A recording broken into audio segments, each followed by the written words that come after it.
नमस्कार, आपका सबसे पसंदीदा डिबेट शो देश का सवाल लेकर हाजिर हूं। मैं हूं मनीष अवस्थी।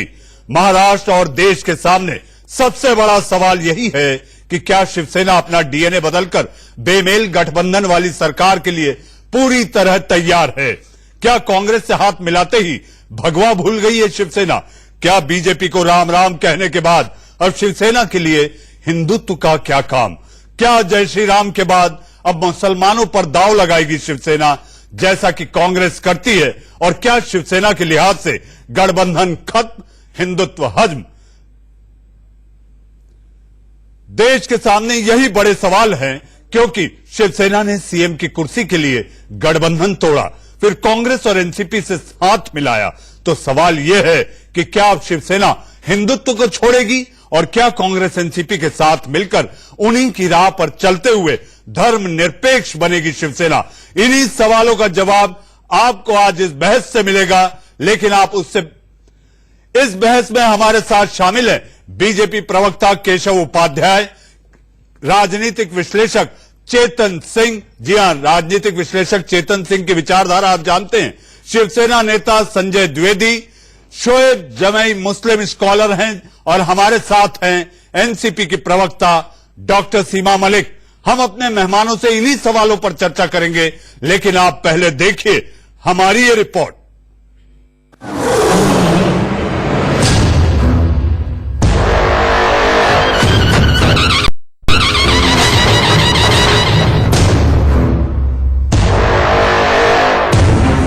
तमाम हिंदू बांधवानों कबीलाने मातानों, हिंदुत्व का जो मुद्दा है, भारतीय जनता पक्ष किन मुद्दों पर एकता पाए थे? इंडियन नेशनल कांग्रेस है कि एंटी नेशनल कांग्रेस है, ये उन्होंने तय करना चाहिए।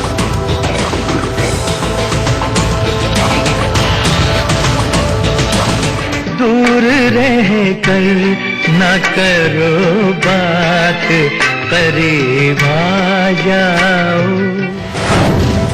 पहले हिंदुत्व के नाम पर जय श्री राम। जिस मिट्टी ने चमत्कार को जन्म दिया है, वो मिट्टी जरूर चमत्कार दोबारा करेगी। अब हिंदुत्व को दूर से ही राम राम। शिवसेना ने सत्ता के लिए हिंदुत्व भुलाया। बीजेपी के साथ बातचीत करने के लिए हमारे पास समय नहीं है। वो समय तो मैंने उसका भी स्पष्टीकरण दिया था कि समय था, लेकिन जिस तरीके से बात हो रही थी वो मुझे पसंद नहीं था, इसलिए मैंने चर्चा रोकी थी। शिवसेना के चाल चरित्र पर भारी कुर्सी की माया। आज भी वो इकट्ठा होकर अभी जा सकते हैं राज्यपाल के पास, संख्या है तो। गठबंधन खत्म, हिंदुत्व हजम। कल पहली बार मैंने संपर्क किया है और मैंने कहा कि अगर कुछ अलग करना चाहते हैं तो हम साथ अगर आते हैं तो नई दिशा राज्य को और देश को मिल सकती है। शिवसेना और कांग्रेस के सियासी हालात कह रहे हैं, दूर रहकर ना करो बात, करीब आ जाओ। दूर रह कर न करो बात, करीब आ जाओ। यही महाराष्ट्र की मौजूदा राजनीति है, जहां हिंदुत्व की कसौटी पर खुद को आजमाने से पहले ही शिवसेना ने शायद हिंदुत्व से अपना हाथ छुड़ा लिया है। शिवसेना ने पहले बीजेपी पर हमला बोला, फिर 30 साल पुराना गठबंधन तोड़ा, अब सत्ता के लिए कांग्रेस एनसीपी से नाता जोड़ा। शिवसेना बीजेपी का गठबंधन छोटी सी बात पर टूट गया। शिवसेना 50-50 फॉर्मूले पर अड़ी रही, बीजेपी ने 50-50 फॉर्मूले से इनकार किया। शिवसेना को सीएम के लिए कांग्रेस एनसीपी मंजूर है। शिवसेना को यह समझना होगा कि सत्ता के लिए जो समझौता किया है, वैसे समझौते बार बार करने पड़ सकते हैं। शिवसेना को कट्टर हिंदुत्ववाद छोड़ना होगा। शिवसेना को पवार के दबाव में काम करना होगा। शिवसेना को कांग्रेस एनसीपी की बातों से सहमत होना होगा। लेकिन जिस पार्टी के पास राष्ट्रपति शासन लगाने से पहले बहुमत नहीं था और सरकार बनाने की कोई गुंजाइश नहीं थी, वही पार्टी आज राष्ट्रपति शासन लगने के बाद वो बोलने लगे कि हम सरकार बना सकते हैं। देखिए, राष्ट्रपति शासन लगाने की प्रक्रिया पर जो विपक्ष की प्रतिक्रिया है मैंने पूरी सुनी है। ये कोरी राजनीति है, इसके अलावा कुछ नहीं है। अब समय है ना, आज भी अगर किसी के पास बहुमत है तो राज्यपाल महोदय का संपर्क करके वो दावा कर सकता है। बीजेपीचा ऑप्शन मीने खत्म केलेला आहे, ये बीजेपीने किया है।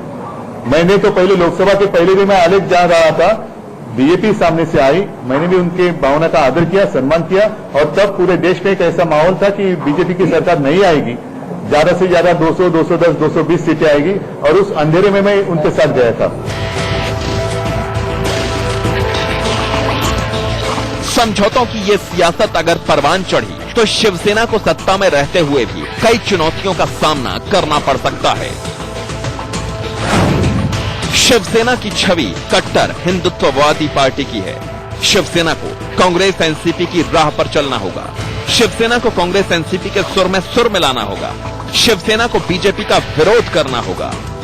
हिंदुत्व के मुद्दों पर बीजेपी से अलग राय रखनी होगी। शिवसेना पर अपना सियासी अंदाज बदलने का दबाव होगा। जब कांग्रेस एनसीपी घेरी जाएगी तो शिवसेना को बचाव करना होगा। कांग्रेस एनसीपी की नीतियों पर शिवसेना को अमल करना होगा।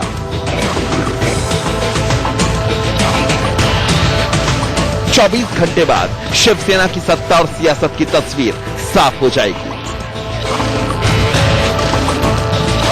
अमित शाह जी ने कहा कि हमको जो पुरानी गलतियां हमसे हो गई है या कुछ गिले शिकवे हम दूर करेंगे, हम एक साथ काम करेंगे। उद्धव ठाकरे को जो पहचानते हैं वो एक बात कभी भी कहेंगे कि उद्धव ठाकरे झूठ नहीं बोलेंगे और झूठ का सहारा लेकर राजनीति नहीं करेंगे। हम एक अलायंस में चुनाव लड़े थे, हम सिंगल लार्जेस्ट पार्टी थे, मगर हम काफी सीटें नहीं लड़े थे, हमारी साथी दल लड़ा था। जब साथी दल ने कंडीशन ऐसी रखना चाहिए जो हमें स्वीकार्य नहीं है। शिवसेना भले ही कांग्रेस एनसीपी के साथ मिलकर सरकार बना ले और अपनी नीतियों पर डटे रहने की बात करे, लेकिन जब एक जैसी सियासी सोच रखने वाला 30 साल पुराना गठबंधन नहीं सलामत रहा तो फिर ये तो समझौते वाला गठबंधन है। मुंबई से प्रीति सोमपुरा के साथ ब्यूरो रिपोर्ट, इंडिया न्यूज। एक कदम तुम बढ़ो, 2 कदम हम बढ़ेंगे। जी हां, आप अपना कट्टर हिंदुत्व को सॉफ्ट में बदल देना, हम तुष्टिकरण नहीं करेंगे। हिंदुत्व एक वचन था, अब सत्ता पसंद है। बीजेपी को राम राम, तो हिंदुत्व का क्या काम। किसानों की आंखों से बहता है पानी, हमें तो वर्षा है प्यारी। वर्षा वो आसमान वाली नहीं, मैं बात कर रहा हूं मुख्यमंत्री का सरकारी निवास। जी हां, अगर आप बात करें तो कल बाला साहब की पुण्यतिथि है। शिवसेना के बदलते तेवर, क्या यह लगता है आपको कि बाला साहब की विचारधारा को तिलांजलि दे देगी शिवसेना? इसी बात को लेकर मचा है बवाल और मैं लेकर आया हूं देश का सवाल। देश का सवाल में मेरे साथ मेहमानों का पैनल है और पैनल में मैं ये बता देना चाहता हूं कि आपको यहां बोलने के लिए बुलाया गया है, एक दूसरे को नीचा दिखाने के लिए नहीं। सोचे वही जो आप बेहिचक बोल सकें और बोले वही जिसका आप जवाब सुन सकें। ये देश का सवाल है। मेरे साथ बीजेपी का पक्ष रखने के लिए नाम चेंज करवाओ, नाम। बीजेपी के प्रवक्ता केशव उपाध्याय जुड़ चुके हैं। मेरे साथ स्टूडियो में डॉक्टर सीमा मलिक, एनसीपी की प्रवक्ता, वो आ चुकी हैं। मेरे साथ चैतन्य होकर बात करने के माहिर चेतन सिंह, इनकी विचारधारा कांग्रेस की तरफ झुकी दिखती है, वो मौजूद हैं। मेरे साथ मुफ्ती मंजूर ज़ईद साहब, जी हां, वो भी जुड़ चुके हैं। ज़ईद साहब को कई बातें हैं जो नामंजूर हैं, हम अपनी बहस में इसका जिक्र करेंगे।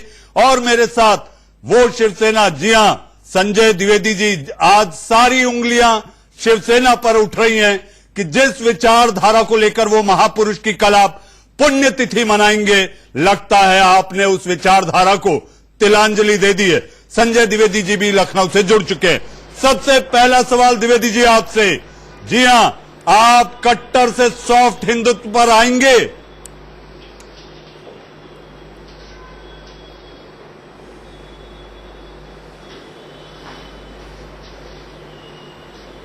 मनीष जी, मैं आपसे कहना चाहता हूं, मनीष जी, ऐसा है कि राष्ट्रीय जो हमारे प्रमुख होते हैं किसी पार्टी को, उनको नीतियां सिद्धांत बनाने का अधिकार क्षेत्र होता है।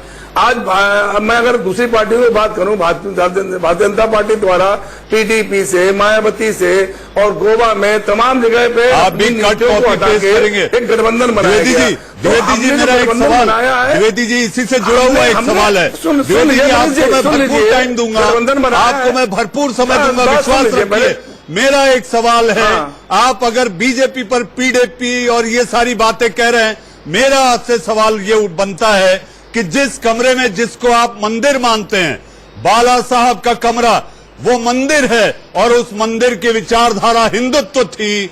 आज वो हिंदुत्व को तिलांजलि दे रहे हैं, आप सिद्धांतों से समझौता करते हैं। आप मेरी बात पूरी होने दीजिए। आज शिवसेना, आज भारतीय जनता पार्टी द्वारा सरकार नहीं बनाई गई, वहां पे राष्ट्रपति शासन लागू हो गया है। माननीय बाला साहब, मानव हिंदू सम्राट बाला साहब ठाकरे एक बात भी कहते थे कि अगर मैं काफी बार मिला हूं माननीय साहब से, ये मेरा सौभाग्य है। वो एक बात कहते थे, अगर हमको समाज की सेवा करने के लिए विधायक बनना हो, सांसद बनना हो या सभासद बनना हो या मुख्यमंत्री बनना हो तो हमें बनना जरूरी। आज माननीय उद्धव ठाकरे जी ने जो निर्णय लिया है वो निश्चित जान लीजिए आप माननीय बाला साहब ठाकरे के विचारों से ही लिया है। क्योंकि अगर सरकार नहीं बनाएंगे तो सरकार न बनाने से महाराष्ट्र का विकास कैसे होगा? बैक बेंचर हो गए आप, मांगा था भारतीय जनता पार्टी ने, मना कर दिया। बीजेपी सरकार ने फैसला लिया है, सत्र शुरू हो रहा है, आप बैक बेंचर हो गए, नहीं कर पाते। गठबंधन टूटा और आप बैक बेंच पे चले गए। नहीं, कोई बात नहीं, बैक बेंच ये तो भारतीय जनता पार्टी चाह रही थी कि हम बैक बेंचर हो जाएं, ये हमको हटा दें, हमारी सरकार ना बन पाए। भाई हमारा अगर 50% ने मांगा था, गलत क्या किया था? आज शिवसेना अगर एनसीपी और कांग्रेस से समर्थन लेकर सरकार बनाने जा रही है, इसका मतलब है हम विकास करने के लिए सरकार बनाने जा रहे हैं। समान हम वो बना रहे हैं। बीजेपी तो नहीं कर रहे हैं कि मायावती से गठबंधन किया, तुरंत कॉमन में बिना प्रोग्राम बनाए सरकार सियासत वालों का यही खेल होता है। द्विवेदी जी, जहां सहूलियत होती है सत्ता के लिए कुछ भी करेगा। द्विवेदी जी सत्ता के लिए कुछ भी करेगा, सत्ता के लिए कुछ भी करेगा, सियासत पाने के लिए जनता की आवाम को अंधा करेगा और बाद में चश्मे बांटेगा। यही सियासत का खेल है। मीडिया द्वारा आप लोग जो बात कर रहे हैं वो गलत है। इसको आप ऐसे लीजिए कि महाराष्ट्र का विकास हम कैसे कर पाएंगे? अगर कोई आज तक चिट्ठी तो ले नहीं पाया, आज तक चिट्ठी तो नहीं ले पाए जिनके साथ आप गठबंधन करने जा रहे हैं। चिट्ठी ले नहीं पाए आप द्विवेदी जी। आप बात कर रहे हैं उन दो दलों की जो आपकी हंसी ठिठोली करवा दी। राजभवन जाके आप बैठे हैं, टकटकी लगाए इंतजार कर रहे हैं उस फैक्स पर कि चिट्ठी आ जाएगी। चिट्ठी न कोई संदेश। शिवसेना की अकेली जिम्मेदारी नहीं है, इसको मनीष समझिए। आप अकेले जिम्मेदारी शिवसेना की नहीं है सर। अगर महाराष्ट्र का विकास चाहिए तो एनसीपी और कांग्रेस को भी शिवसेना के संग आना पड़ेगा और एक अच्छी सरकार जो 5 साल चले वो सरकार द्विवेदी जी, ये मेरा द्विवेदी जी, आपके दूसरे घटक दल जो है उनके भी नुमाइंदे यहाँ बैठे हुए हैं, जरा उनसे भी मैं सवाल ले लूं। चेतन, मुस्लिम तुष्टीकरण नहीं करोगे ना? देखिए, सबसे पहले तो क्योंकि सत्ता चलानी है। बाला साहब की पुण्यतिथि है, मैं मुंबई के उस शेर को मैं नमन करना चाहता हूं आज। दूसरी बात देखिए, बार बार शिवसेना की बात करें, आप एनसीपी की बात करें, आप देखिए बार बार उम्मीद जागती है कि गुलाब खिलेंगे, फूल खिलेंगे। कहां खिलेंगे? क्यों ऐसी उम्मीद जाग जाती है? तो कांटे बबूल के पेड़ पे कभी गुलाब थोड़ी खिलते हैं। क्या उम्मीद लगाई जा रही है बीजेपी से? आप देखिए कहां नागालैंड चले जाइए, गोवा चले जाइए, मणिपुर चले जाइए, कश्मीर चले जाइए, पीडीपी, हर जगह उन्होंने सिर्फ सियासत का ही खेल खेला है। आप क्या करते हैं? आप क्या करते हैं? सुनिए नहीं, आप क्या करते हैं? गोवा में आप बना नहीं सके, ज्यादा सीटें रखकर भी आप बना नहीं सके और आप कह रहे हैं कर्नाटक में आप देखिए, आप अपने घटक दल को संभाल नहीं पाए। सुप्रीम कोर्ट ने क्या बोला? सुप्रीम कोर्ट ने स्पष्ट कर दिया क्या हुआ कर्नाटका में जो खेल खेला गया। क्या वो खेल ठीक था? इसी खेल के तो चैंपियन है ये, और ये फेल हो गए इस खेल में। चुनाव के बाद जो खेल खेलते हैं उसके चैंपियन है। हर जगह इन्होंने परिणाम दिखाए। फेल क्यों हो गए? क्यों? मैं बताता हूं क्यों फेल हो गए। ऐसा है, अब नियत और नीति ये दोनों विफल होती जा रही है। चाणक्य की जो बात करी जाती थी बार बार कि चाणक्य नीति चलेगी, कहां चलेगी चाणक्य नीति? मैं दोबारा कह दूं आपको मनीष जी, यहां पर कुछ ना कुछ अंदर ही गड़बड़ चल रही है। पार्टी के अंदर ही बहुत बड़ी गड़बड़ है। जब आपने हरियाणा में इतनी कम सीटें जो बोली गई थी, उसके बाद में आपने किस पार्टी के साथ टाई अप करके क्या कर दिया तो महाराष्ट्र में नहीं हो सकता था। यहां पर नियत और नीति ही खराब हो गई है। और मैं आपको बता दूं, बंबई की जनता, महाराष्ट्र की जनता कभी माफ नहीं करेगी।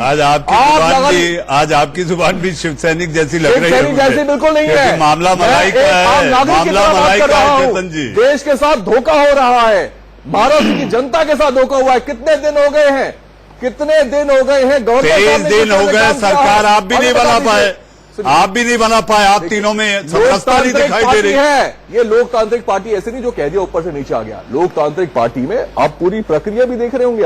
आपने ही दिखाया था, आपके चैनल पे आपने ही कवर किया था कि किस तरह से कमेटियां बन के, कॉमन मिनिमम प्रोग्राम बन के इस तरह से चीजें जाती है। इस तरह की कार्रवाई जो एक डिक्टेटरशिप वाली जो कार्रवाई होती है उस तरह से नहीं चलती। यहां पर गुलाब, मैं दोबारा कह रहा हूं, गुलाब की उम्मीद लगा के चल रहे थे सबके सब, निकल के आए कांटे, और कांटे ही निकल के आएंगे। क्योंकि विचारधारा वो है या तो वाह वाह या हाय हाय। पहले वाह वाह नहीं हुई तो अब हाय हाय करना शुरू कर दिया। देखिए अपने साथी दल के साथ में आप पूछिए, जो बीजेपी के प्रवक्ता बैठे हैं, क्या ये तरीका होता है? क्या ये संस्कार है? क्या ये भारत की हमारी परंपरा है? चेतन जी, महाराष्ट्र में जिस तरह से 3 बड़े दल एक साथ हो गए हैं, आज मेरे इस देश का सवाल में भी आप देख सकते हैं कि बीजेपी का पक्ष रखने के लिए आज केवल बीजेपी के प्रवक्ता है। तो आपको, मुझे लगता है कि आपको जितना समय मैंने दिया, खड़े खड़े मनीष जी, चेतन जी, मैंने आपको जितना समय दिया, अभी आपके दूसरे घटक दल भी हैं, अपने पास बहुत समय है, विचार बहुत सारे हैं, मैं आपके पास भी आऊंगा। डॉक्टर मलिक, मुझे याद है जिस दिन आपके अध्यक्ष यहाँ सोनिया गांधी से मिलकर बाहर आकर संवाददाता सम्मेलन किए, आप भी देश का सवाल चल रहा था, मेरी मेहमान के रूप में आप मौजूद थी। मैंने आपसे सवाल किया था कि क्या आप शिवसेना को समर्थन देकर सरकार बनाएंगे। मैंने आपसे 2 बातें कही थी कि आपके अध्यक्ष एक कबड्डी के खिलाड़ी हैं जो छू के आना जानते हैं, और जैसा कि मैंने कहा तो आप थोड़ी नाराज हो गई थी, मुझे याद है। आपने कहा ऐसा नहीं हो सकता, हमारे अध्यक्ष ने कह दिया। अब आप कहिए 2 बातें, एक तो आप अपनी विचारधारा से समझौता करेंगे, एक, और दूसरा आखिर सरकार बना रहे हैं तो कब बना रहे हैं? एक सरकार बनाने की प्रक्रिया चल रही है, सब जानते हैं। और जो शुरू से जो चीजें हुई हैं उनके, मैंने अगर हमने कभी कहा कि हम ऑपोजिशन में बैठेंगे तो हम ऑपोजिशन में बैठने के लिए बिल्कुल तैयार थे। कहा था डॉक्टर साहब ये तो कहा था कि हमें जो जनमत मिला है वो विपक्ष में बैठने का मिला। जो मैं शुरू से बता रही हूँ आपको, पर जिस तरह की परिस्थितियां वहाँ पर हुई और जिस तरह से जहाँ पर कोई भी नहीं चाहता था कि प्रेसिडेंट रूल वहाँ लगे, के लिए विचारधारा की कुर्बानी नहीं सर, विचारधारा की कुर्बानी नहीं है। एक ऐसा लेवल होता है कि जब हमें इन चीजों से थोड़ा ऊपर उठना पड़ेगा, और हमें एक महाराष्ट्र की जो जनता है जो इतनी बुरी से सफर कर रही है उनके बारे में भी हमें कुछ सोचना पड़ेगा। ऐसा नहीं है कि हम नागपुर गए थे किसानों की हालत जानने के लिए, पवार साहब नागपुर गए। अगर मैं आपको इसका राजनीतिक विश्लेषण करूं तो नागपुर जाने का मतलब सीधे तौर पर देवेंद्र फडणवीस पे निशाना। मुझे ये बताइए, अगर जाने था यवतमाल जाते, नागपुर जाके किसानों से कौन सा दौरे में बहुत जगह गए हैं, ऐसा नहीं है, विदर्भ गए हैं, कई जगह गए हैं वो, ऐसा नहीं है कि केवल नागपुर ही गए हैं वो। और किसको कुछ भी मतलब लगाना, तो ऐसा तो किसी बात का कुछ भी मतलब लगा लीजिए आप लोग, उसका तो कुछ भी नहीं करा जा सकता। पर ये एक आज चीज है कि देखिए बाला साहब ठाकरे जी की पुण्यतिथि है, हम नमन करते हैं उनको। और मैं आपको इस समय कहना चाहूंगी कि सभी हम लोग शुरू से ही बहुत रिस्पेक्ट है, हम लोग बहुत रिस्पेक्ट है हमें बाला साहब ठाकरे। आप ये विश्वास भी दीजिए कि हाँ, हम सरकार बना रहे हैं और 5 साल बगैर मारकाट और लड़ाई झगड़े के हम ये सरकार चला के दिखाएंगे। आप कह सकती हैं, आप कह सकती हैं डॉक्टर मलिक। बिल्कुल मैं कह रही हूँ ये बात कि हम अगर सरकार बनाएंगे तो हम उसको 5 साल चलाएंगे, और इसीलिए इतना सोच समझ के अभी भी अगर मगर कॉमन मिनिमम, अभी भी अगर मगर नहीं, कॉमन मिनिमम प्रोग्राम पे हमारा वर्कअप हो रहा है। आपको पता है कि बहुत ढंग से काम हो रहा है। वी आर नॉट इन हरी कि हाँ इधर से ले लिए 2-4 MLA, उधर से ले लिए और उसके बाद हमने सरकार बना ली। और जो बीजेपी आज ये दावे कर रही है कि हम अभी भी सरकार बना सकते हैं, मेरा क्वेश्चन सिर्फ ये है कि अगर एक बार आप कह चुके हैं वहां पर कि हमारे पास बहुमत नहीं है, तो अभी बहुमत कहाँ से आने वाला है, ये भी तो हमें पता चलना चाहिए ना। तो आप ये क्या है, ये इसको आप अगर आपका दल हो, चाहे कांग्रेस, चाहे शिवसेना हो, बीजेपी के ही कई विधायक हैं, मेरी जानकारी ये कहती है। नैतिकता हमें सिखाए हैं ये लोग। नैतिकता और आदर्श की बात कर अनैतिक गठबंधन करना और सत्ता के लिए कुछ भी कर गुजरना। डॉक्टर साहब मैं आऊंगा आपके पास आऊंगा। मुफ्ती मंजूर साहब, आपको मंजूर नहीं कांग्रेस वादा खिलाफी केवल मुसलमानों के साथ ही नहीं तो सेकुलर ताकतों के साथ भी धोखा कर रही है। अवस्थी साहब, आपको बताऊं कि ये धोखा ही नहीं है, बल्कि हमारे इन वोटों को बेचा जा रहा है और गिरवी रख दिया जा रहा है उन कॉमनल के दरवाजे पर, जिनके बारे में कहा जाता है कि हिंदू हृदय सम्राट वाले महाराज और हमारे माननीय बाला साहब ठाकरे ने जिनको नामर्द कहा था, हिजड़ा कहा था। आज हमें यह समझ में नहीं आ रहा है कि उनकी आवाज सही थी या बाला साहब ठाकरे की आवाज सही थी या उद्धव साहब की आवाज सही है। ये किसके साथ खड़े हो रहे हैं, ये बात तो वाज़ेह करना पड़ेगा, कौन नामर्द है कौन नामर्द है। और पहली बात बताऊं, हमारे सेकुलर और हम मुसलमानों के साथ इस तरीके से छल हुआ था, हमें डराया जाता था कि बाबरी मस्जिद का मसला देखो इनसे कॉमनल लोगों ने खराब किया, ये देखो तुम्हारे कानून इस्लामी पर ये लोग आंच लाएंगे, ये देखो मुसलमानों को मार दिया जाएगा, मुसलमानों डरो, देखो तुम हमारे पास आ जाओ, हम तुम्हें हर हिफाजत करेंगे, तुम्हें बचाएंगे। ये वादे करके हमसे वोट लिए गए और कहां पहुंचा दिया गया। क्या साहब हमने शिवसेना का दरवाजा नहीं देखा था? हम भी शिवसेना के पास जा सकते थे, आप अन्नदाता हमारे थोड़ी हैं, हम आपके जरिए वहां पर जाएंगे।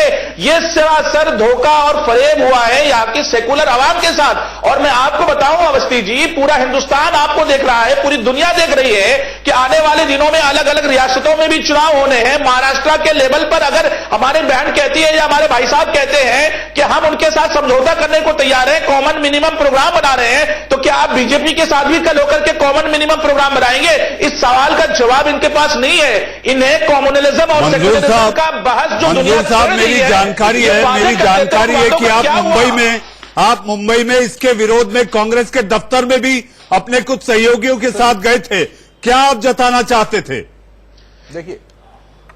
देखिए अवस्थी साहब, मैं अपना हक मांगने के लिए गया था और कांग्रेस के दफ्तर में जाके हमने आवाज बुलंद की और पूरे महाराष्ट्र से ये आवाज गूंजने लगी है। और सुनिए, आपके विरोध में इस गठबंधन को लेकर लोग खड़े हो रहे हैं। एक बात कहना चाहता हूं मंसूर साहब, एक छोटी सी बात कहना चाहता हूं। देखिए राम मंदिर का जो अयोध्या का मामला है, विवाद है, बाबरी मस्जिद का, इसका फैसला आ चुका है। अब हमें ये जो विचारधारा वाली जो बात है, देश को आगे बढ़ाने वाली बात करिए, देश को जोड़ने वाली बात करिए, एक साथ लेकर चलने वाली बात करिए। क्या आप मशीन में दाखिल हुए और इधर आके सेकुलर बन गए? इस मशीन में अब देखिए फिर आलू वाली चिप्स वाली कहानी मत करिए यहाँ पर। मंजूर साहब देखिए, ये बातें बड़ी अच्छी लगती है, जब ये बातें बोली जाती है बड़ी अच्छी लगती है, लेकिन जब इनके ऊपर चलना पड़ता है तो बहुत, ये राजनीति ये समाज के लिए, ये सेवा भाव के लिए होती है, ये अपने व्यक्तिगत फायदे के लिए नहीं होती है। मंसूर साहब मैं कह रहा हूँ छोड़ के आगे बढ़िए। अब इस चेतन साहब, आपने क्या बात कही है, क्या बात कही है कि राजनीति समाज सेवा के लिए होती है। अरे किसानों की बात करने वाले नेता रातों रात BMW और मर्सिडीज में कैसे आते हैं? आप समाज सेवा की बात कर रहे हैं। तो हुआ मनीष जी, हुआ क्या 6 साल में? आप देखिए सबसे ज्यादा किसानों की हालत खराब कहां पर है, सबसे ज्यादा। आप रुकिए चेतन जी, मंजूर साहब, मुफ्ती साहब, डॉक्टर मलिक, मैं आपके पास आऊंगा। हमारे साथ बीजेपी के प्रवक्ता बहुत देर से बैठे हैं, क्योंकि आखिरी जवाब इन्हीं से लेना जरूरी है सबको सुनने के बाद। केशव जी, क्या होगा, कहां से लाएंगे आंकड़े? आप भी पीछे नहीं, आपको वर्षा प्यारी है, इनको कुर्सी प्यारी है। एक तो सबसे पहली बात, जिस दिन कुर्सी चाहिए, 24 तारीख को रिजल्ट है, उसके बाद से आप लगातार देख लीजिए। बस मैं शांति से सबका सुन रहा था, मेरी विनती है कि मेरा भी थोड़ा सुन लीजिए। हाँ, बोलिए, फिर जो चाहे सवाल पूछ लीजिए। 24 तारीख से आज तारीख आई है, अभी तक 16 तारीख तक बीजेपी ने हमेशा सामंजस्य की भूमिका निभाई, और मैं गर्व के साथ कहता हूं हमने अभद्र राजनीति। केशव जी, मैं आपके पास आ रहा हूं और ब्रेक के बाद मैं शुरुआत आप ही से करूंगा और आपको भरपूर समय दूंगा। अब वक्त है एक छोटे से ब्रेक का, ब्रेक के बाद देश का सवाल। ब्रेक के पहले हम केशव उपाध्याय के पास थे, और केशव, मैंने आपसे कहा था कि आपकी बात को मैंने आधे में रोका, और ब्रेक के बाद आप अपनी बात पूरी करें और फिर हम डिबेट को आगे बढ़ाते हैं। केशव नहीं, सबसे पहली बात, हमने 24 तारीख से जी सर, थैंक यू। जैसे 24 तारीख से हमने देखा, 24 तारीख से लगातार भारतीय जनता पार्टी की भूमिका रही कि इस महायुति को भारतीय जनता पार्टी, शिवसेना और छोटे पक्ष, इनको मैंडेट मिला है और इस मैंडेट का सम्मान करना चाहिए, और हम अलायंस, हम सत्ता करेंगे तो शिवसेना के साथ ही। हमने पहले दिन से एक समंजस की भूमिका ली, सबके साथ ले चलने की भूमिका ली। हमने कोई अभद्र अलायंस करने की, जो आज अलायंस करने की कोशिश कर रहे हैं, बातचीत नहीं की। जो केशव आपने बातचीत नहीं की, केशव आपने बातचीत नहीं की, फोन नहीं किया। उसका आंसर भी देता हूँ, उसका आंसर देता हूँ, उसका आंसर देता हूँ। बातचीत का सवाल कि मैं जनता के साथ को बता दीजिए, धोखा दिया, क्यों आपने इस बात को करी वहां पर? ये तो आप मुझे समझाइए। खुद शिवसेना कार्यकारी अध्यक्ष ने मान लिया है कि हम बात नहीं करेंगे। आपका ये टाइप कब हुआ? शिवसेना कब कार्यकारी गठबंधन अध्यक्ष किया आपने? क्या निकल कर आ रहा है? ये नेता सामने स्पष्ट है। क्या कुर्सी का प्यार इतना ज्यादा हो गया कि मोर्चा ज्यादा हो गया, जनता पीछे। चेतन जी एक मिनट, केशव को अपनी बात पूरी कर लेने दीजिए। Chetan ji let Keshav complete his. 20 second तो मुझे कम से कम दीजिए, 30 सेकंड तो मुझे दीजिए। आप बोलिए, केशव आप बोलिए, केशव आप बोलिए। मैं सबका मैंने सुना। मुझे हाँ, सवाल ये है, मैं जब पहले दिन ये कहा था कि महायुति के अलायंस बनेंगे, हमने कहा था, खुद शिवसेना कार्यकारी अध्यक्ष जी ने कहा कि हाँ मैंने चर्चा बंद की, मैंने फोन लेना बंद किया। अब अगर सामने वाला चर्चा ही बंद करता है, किसी भी सवाल पे चर्चा हो सकती है, कितना पुराना टाइप है आपका, लेकिन उसके चर्चा किससे करे? ये शिवसेना ने खुद चर्चा बंद की, चर्चा किससे करे? ये शिवसेना ने खुद चर्चा बंद की। पहली बात। दूसरी बात, अरे भाई साहब जरा सुनिए, दूसरी बात जरा सुनिए। दूसरी बात, आज अभी शिवसेना क्या करेगी? क्या शिवसेना मुस्लिम रिजर्वेशन पे भूमिका देगी? शिवसेना सावरकर के भूमिका पे क्या स्टैंड लेगी? शिवसेना अपना हिंदुत्व का स्टैंड छोड़ रही है। ये क्या चल रहा है? चल क्या रहा है? आपका जो खेल चल रहा है, जो कुर्सी का प्रेम चल रहा है, और क्या चल रहा है? सत्ता, मजाक चल रहा है। महाराष्ट्र में आपने और क्या चलेगा केशव जी? आपके पास कुछ है बोलने को? आप लोग बड़ा मजाक करने की तैयारी में है चेतन जी। नहीं, उनसे पूछिए क्या बड़ा मजाक करेंगे? अरे भाई साहब, इतने साल जो देश की सेवा कर सत्ता के लिए, अरे बिल्कुल मजाक कर रहे हैं। जो बाला साहब ठाकरे का भी नाम यहाँ लेके जा रहा है, उस बाला साहब ठाकरे ने कांग्रेस राष्ट्रवादी के खिलाफ हमेशा लड़ाई की है रस्तों पे। इन्होंने हिंदुत्व, ज्वलंत हिंदुत्व का मुद्दा शिवसेना उठाया। आज ये हिंदुत्व का क्या होगा? क्या शिवसेना का हिंदुत्व कांग्रेस को मंजूर होगा? मुफ्ती साहब आ रहा हूँ आपके पास, मुफ्ती साहब आ रहा हूँ आपके पास। हिंदुत्व का मुद्दा उठाया था, क्या होगा? इसका सवाल कांग्रेस और एनसीपी को देना चाहिए। अरे एनसीपी आप मैं चेतन Dwivedi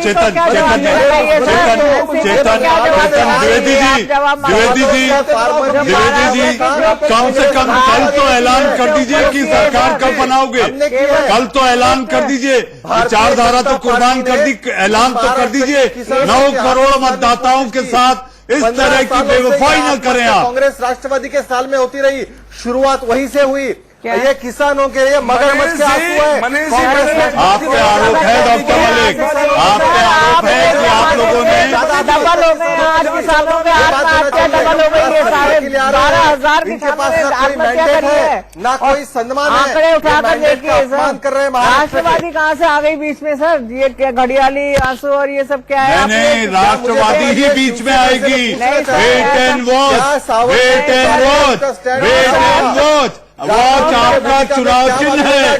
10:10 wait and watch doctor Malik. क्या कह रहे हैं सर? पर ये बिल्कुल एक गलत आरोप है। अपना इनका जो एरोगेंस है उसका आज इन्होंने प्राइस पे करा है। और कोई बात नहीं, जो इनके अपने अलायंस के साथ भी जो इनका व्यवहार है, हम लोग आज अगर हम सरकार बना रहे हैं तो हमारे में कोई ये छोटे भाई बड़े भाई और ये सब चीजें नहीं है। पर इनके में शुरू से ही ये चीजें रही और अपने जितने भी इनके अलायंस है उनके साथ इनका बिहेवियर हमेशा ऐसा रहा है। और इसी का और इनका एरोगेंस एक था कि हम इतनी सीट हमारी आएंगी और हम ऐसे सरकार बना लेंगे, उसका आज इनको पता चला है ये बात। आपके दूसरे घटक दल द्विवेदी जी कुछ कह रहे हैं।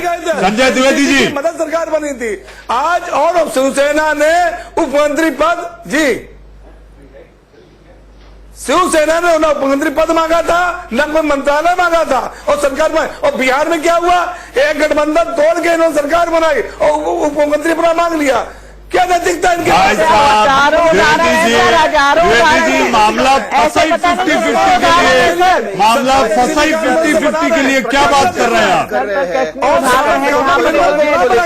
इस तरह की चीजें करी हैं और आज आप ये हमें नैतिकता का पाठ पढ़ा रहे हैं कि आपको ये नहीं करना चाहिए। हम जल्दी सरकार बनाई तो आप कट कॉपी पेस्ट करेंगे? नहीं डॉक्टर मलिक, आप कट कॉपी पेस्ट करेंगे? प्रोग्राम बना के उसके ऊपर ठीक से महाराष्ट्र की जनता के नहीं तो कब बनेगा बताइए ना, कितने दिन? एक तारीख तय करिए, आप बताइए कि हमें इस तारीख तक इसको देंगे। कोई सीरियस मैटर होता है तो उसमें थोड़ा टाइम लगता है, बिना विचार करे हुए जज हर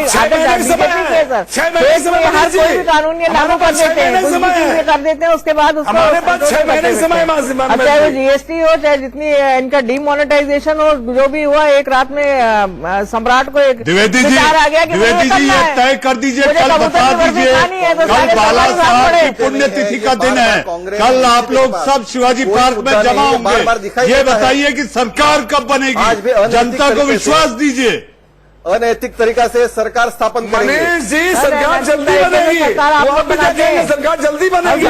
भूल जाते हैं पिछले 20 सालों से आपने हजारों एग्जाम्पल से कही है, तो मैं आपको बता दूं पूरे 6 महीने का समय है, 6 महीने का समय है। अगर सरकार ना बनानी होती तो तैयार हूँ, अगर राष्ट्रवादी का क्या हालत है ये मैं बताने तैयार हूँ। का विकास करना है, सुशासन लाना है। केशव जी एक चीज बताइए,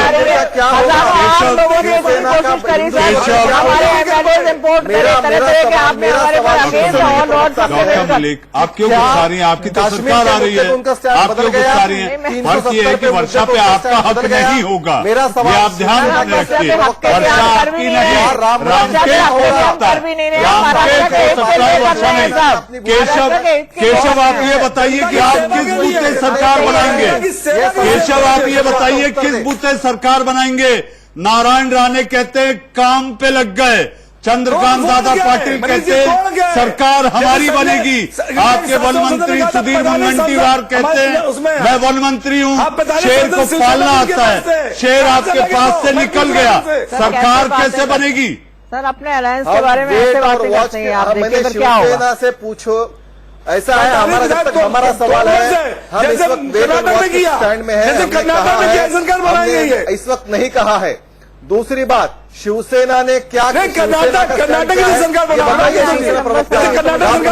क्या है उसमें, कश्मीर में क्या होगा? हमने कहा है, हमने कहा है, मैं बता दूं हमने कहा कि हम सरकार नहीं बना रहे हैं, हमने राज्यपाल को जाके बताया है, ये भी आपको जानकारी समझने नहीं आए उसमें। द्विवेदी जी मैं आपके पास आऊंगा।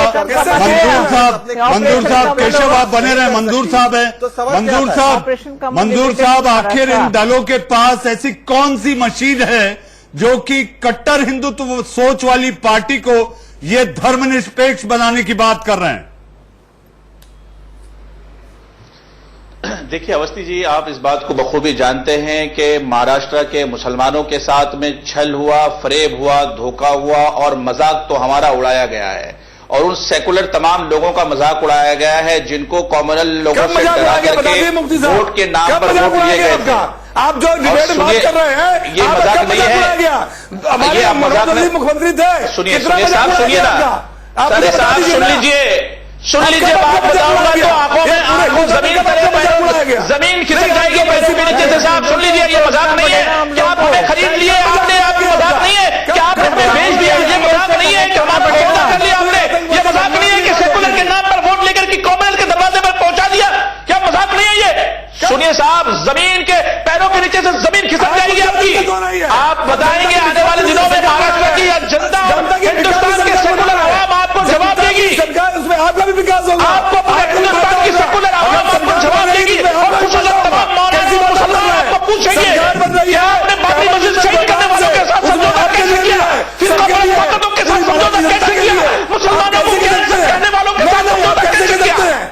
कैसे कह सकते हैं जनाब? मुसलमान कैंसर थे आपकी निगाह में, मुसलमान कैंसर थे आपकी निगाह में, हमारे को न जाने कितने हमारे साथ न जाने कितने इंसाफी की है आपने, आपको पता है? हमारे सरकार में कैंसर थे साहब, आज अच्छे कैसे मंत्री थे हमारे यहाँ, साबिर साहब मंत्री थे, माननीय ठाकरे ने कहा ये कांग्रेस बिल्कुल गलत। आराम, शांत शांत शांत। मंजूर साहब द्विवेदी जी, मंजूर साहब द्विवेदी जी, केशव ये बताइए, आपके पार्टी के एक बड़े नेता ने कहा है कि राजनीति हो या क्रिकेट सब कुछ संभव है।